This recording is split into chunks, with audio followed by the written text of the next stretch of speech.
Buenos días, yo les voy a compartir cierta información sobre el aparato respiratorio. Espero que les sea de utilidad.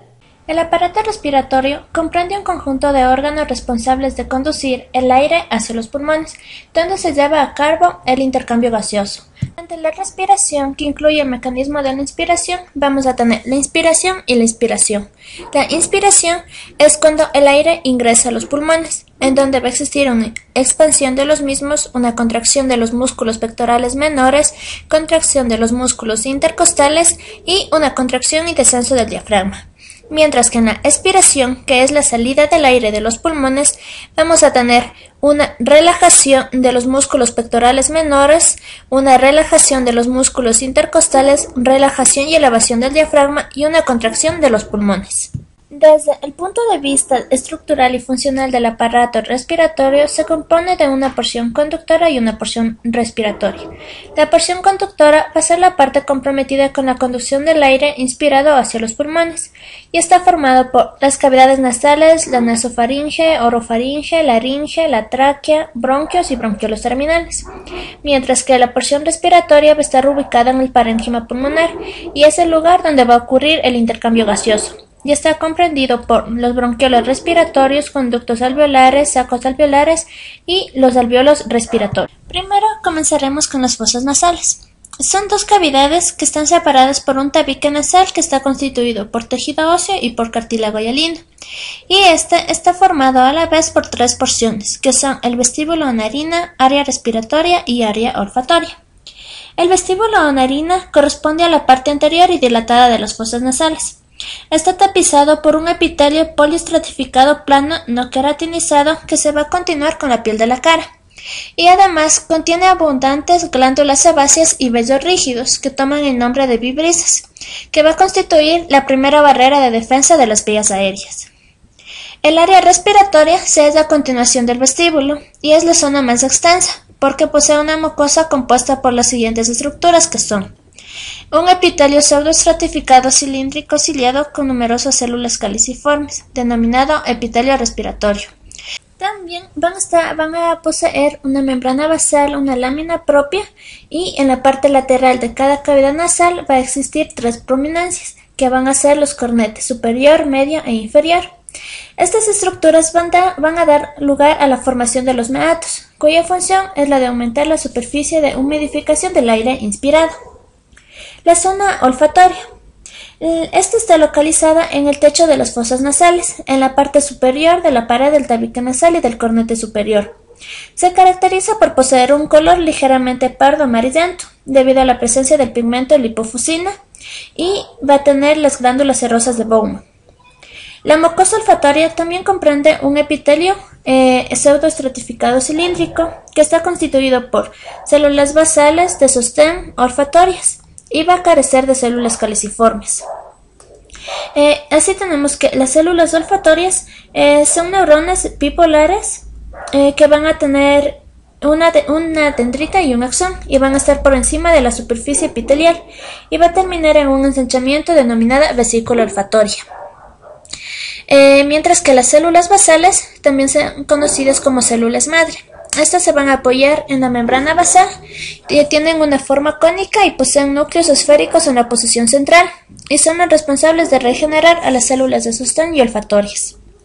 Las células de sostén son células cilíndricas de base angosta y ápice ancho, y van a tener microvellosidades. En la parte apical de la célula existen complejos de unión, especialmente las uniones adherentes. Los senos paranasales son unos espacios cavernosos que se van a encontrar en los huesos maxilar, etmoides, esfenoides y el frontal de la cara. Estos están tapizados por un epitelio respiratorio y por glándulas en su lámina propia, cuya función va a ser la de aumentar la superficie para la humidificación y el calentamiento del aire inspirado.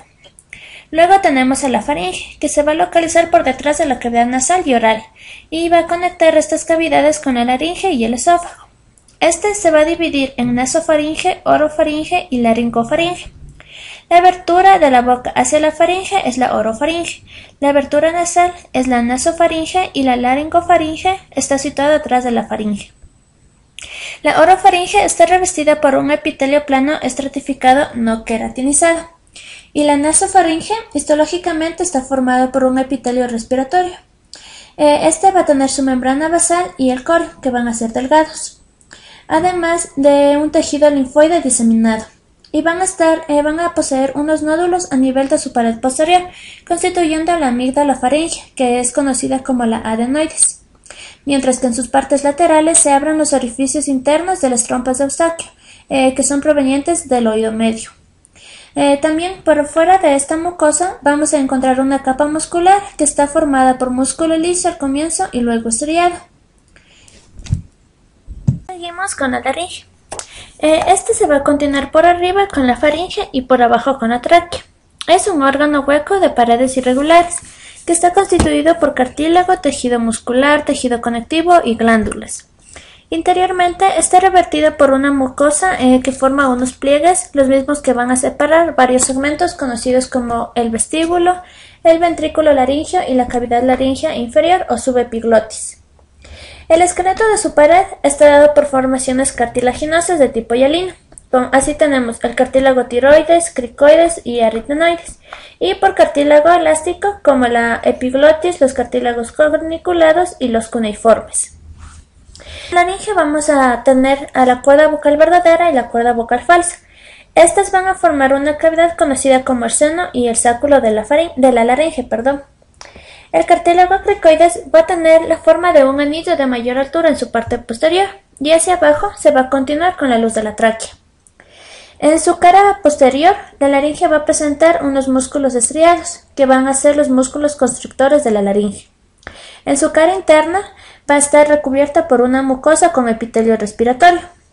En su cara anterior y en la mitad inferior de la cara posterior de la epiglotis, así como en los bordes superiores de las membranas cuadrilátera y la cuerda vocal verdadera, vamos a encontrar epitelio plano estratificado sin queratina. Y por fuera tenemos la membrana basal y luego el corio, que va a tener tejido conectivo laxo con glándulas túbulo-acinosas, y también estas pueden ser de tipo mucoso y algunas de tipo mixto, mientras que su corio en su parte más externa va a presentar un plexo de fibras colágenas que van a fusionarse con el pericondrio de los cartílagos laringios. Y en su parte más interna, este es rico en fibras elásticas, y va a tener células adiposas, linfocitos, células cebadas, eosinófilas, células plasmáticas, y todos van a estar alojados en la malla de las fibras reticulares. El esqueleto de la cuerda vocal falsa va a ser de fibras elásticas y abundantes formaciones glandulares de tipo mucoso y seroso, como les dije. En cambio, la cuerda vocal verdadera en su centro va a estar formada por músculo estriado, y la cuerda vocal falsa va a estar rodeado por una mucosa con epitelio respiratorio, al igual que en el sáculo, en tanto que la cuerda vocal verdadera va a estar recubierta con una mucosa del epitelio respiratorio, y en su parte horizontal va a estar formada, que forma el sáculo, va a tener un epitelio estratificado plano pavimentoso sin queratina en su porción descendente. Y el músculo estriado que forma parte de la pared que va a intervenir en la fonación, la deglución y la respiración. La tráquea es un órgano tubular que se extiende en forma vertical desde el cuello, en donde se va a originar a continuación del extremo inferior de la laringe, y va a descender por delante del esófago, que es una estructura muy móvil. Tiene una longitud de 10 a 12 centímetros y un ancho de 2 a 2.5. Está formado por 20 anillos de cartílago hialino en forma de D, y también va a poseer 3 capas, que son la mucosa fibrocartilaginosa y la adventicia. La mucosa, también llamada túnica interna, está formada por un epitelio pseudoestratificado cilíndrico ciliado con células caliciformes, asentado sobre su membrana basal. Por fuera vamos a tener al corio con una lámina propia, y está formada por fibras elásticas que van a ser las que van a alojar algunas células como los macrófagos, linfocitos, entre otros. Luego del corio vamos a tener una capa de fibras elásticas que se le conoce como capa de elastina. La túnica fibrocartilaginosa es la capa en la cual lo principal, lo que se destaca son los anillos cartilaginosos, Y las formaciones glandulares que se hallan en la submucosa y aún los que se hallan por fuera del tabique muscular membranoso de la pared posterior van a abrirse a la luz de la tráquea a través de los conductos excretores. Estos van a estar formados por los músculos de raíz 6. Y la capa adventicia es la capa más externa y se halla rodeando la capa fibrocartilaginosa y está constituido por un tejido conectivo laxo. Este va a estar uniendo a la tráquea a los órganos vecinos o a la vez también los puede estar separándolos de ellos. Los bronquios principales van a ser el resultado de la bifurcación del extremo inferior de la tráquea. El último cartílago traqueal se va a bifurcar en dos para dar origen a los bronquios primarios derecho e izquierdo, y este se va a llamar carina. Su estructura histológica de estos van a ser igual al de la tráquea, pero en menor diámetro. En estos bronquios el cartílago también va a tener la forma ya de un anillo incompleto. Luego tenemos a los bronquios secundarios, que estos, luego de haber penetrado en el pulmón, los bronquios primarios se van a dividir por dicotomía y también son conocidos como intrapulmonares y presentan ya sus contornos redondeados debido a la presencia ya de un anillo ya que su esqueleto cartilaginoso va a ser completo.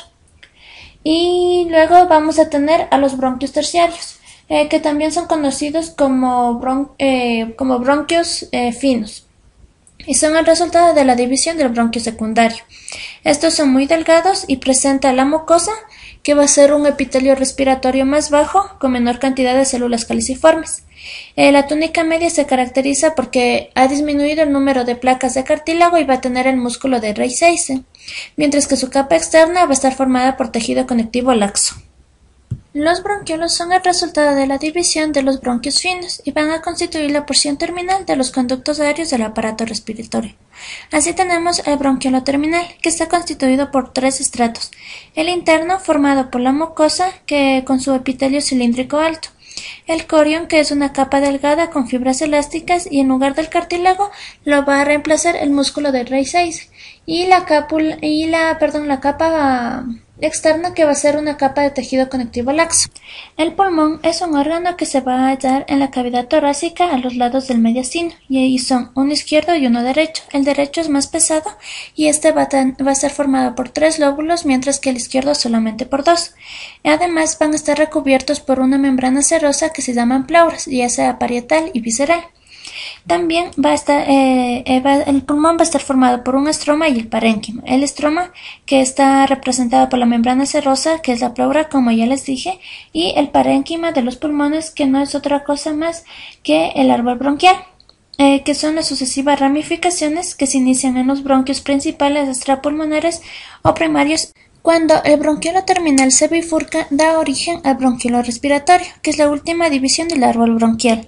Este va a tener un epitelio cúbico bajo, sin cilios, y este epitelio va a ir disminuyendo de altura para que en su porción distal se va a volver plano. Y por fuera va a tener una membrana basal muy delgada, un corion escaso, y el músculo del raíz 6 casi ha desaparecido. Y su principal característica va a ser que va a tener contacto con los alvéolos pulmonares. Luego vamos a tener a los conductos alveolares. Estos son formaciones tubulares de paredes delgadas con un epitelio simple plano.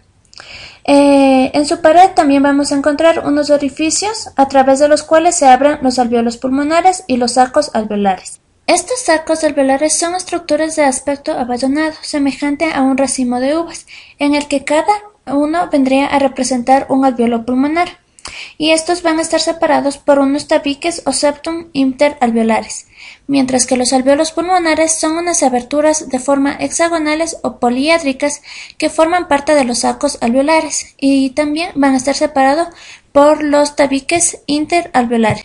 La hematosis va a ser el intercambio de oxígeno y de anhídrido carbónico entre un alvéolo y un capilar. Así tenemos que el oxígeno va a tener que atravesar el epitelio del alvéolo, la membrana basal del alvéolo, luego se dirige hacia el tejido intersticial, luego pasa a la membrana basal del capilar y el endotelio del capilar, mientras que el paso del anhídrido carbónico va a ser todo el contrario.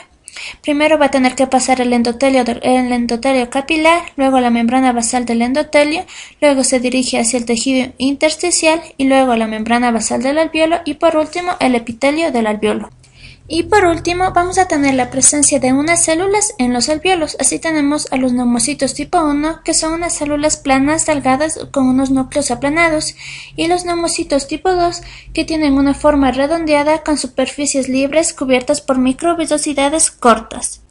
Bueno, esta es toda la información que les he podido brindar. Espero que les haya sido muy útil y muchas gracias.